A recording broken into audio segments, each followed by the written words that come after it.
In a previous video, I showed the installation of the ARB compressor using the rear seat bracket from American Adventure Lab. Since then, I've gotten quite a few requests to show the wiring. In this video, I'm going to show you the wiring from the battery to the compressor, and then we'll take a look at the wiring from the compressor to the switch. Let's go take a look.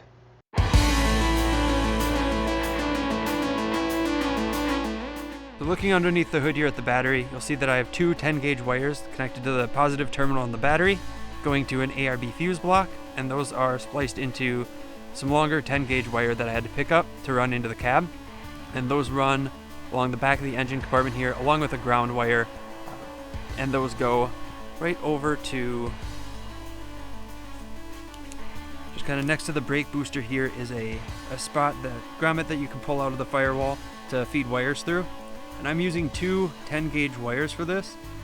The ARB compressor, the dual one anyways, pulls about 69 amps at max load, so you want to make sure you're using enough wire to power the compressor.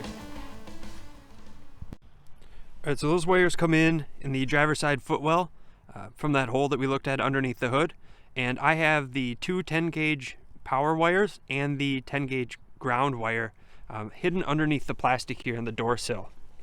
Again, along the door sill, and then they come up along and go right into the wiring plug here, into the compressor, and then we'll talk about the switch wiring next. Alright, now we're back at the computer. What I wanted to show you on the screen here is the ARB wiring diagram, and just to call out that the manifold kit here on the right is not part of our solution, and neither are the switch 1 and switch 2. We're just kind of working with a modified version of this isolation switch. I'm going to go into more detail and draw that out for you here. I'm going to start with our compressor here. And that's got just one wire coming out of it, going to a little terminal, or fitting. And then we've got the larger plug and the other end of that. So this is where we're going to have the black and the purple wire that are in our wiring diagram. And then on the other end of that, we'll have our other wires that we're going to draw here in a moment. Just want to call out that there are green and yellow wires coming out of these fittings. Those are for the solenoid activation for the manifold kit. That's not part of our solution. But just in case you look at those plugs and see extra wires, that's what those are for. We just don't need them. Let's draw the actual switch now. Alright, so that is split into 6 parts.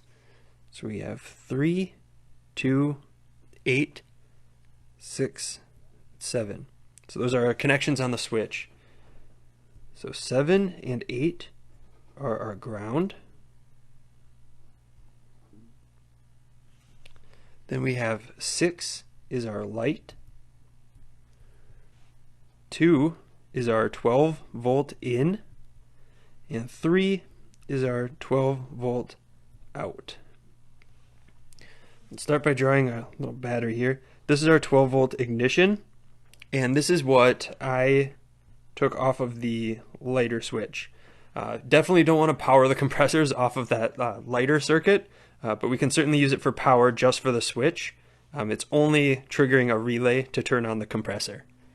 So from that 12 volt ignition, we need to get that to the light and the 12 volt in for the switch. So we're just going to draw up to the light, and then we'll go to the 12 volt in. Then our ground. Our ground can actually come from the compressor. So we're going to draw that over to the 2 grounds. Now for when we activate that switch, we need to turn the compressor on. We're going to take the red wire and go straight from 3. So that's all the wiring that we have to do.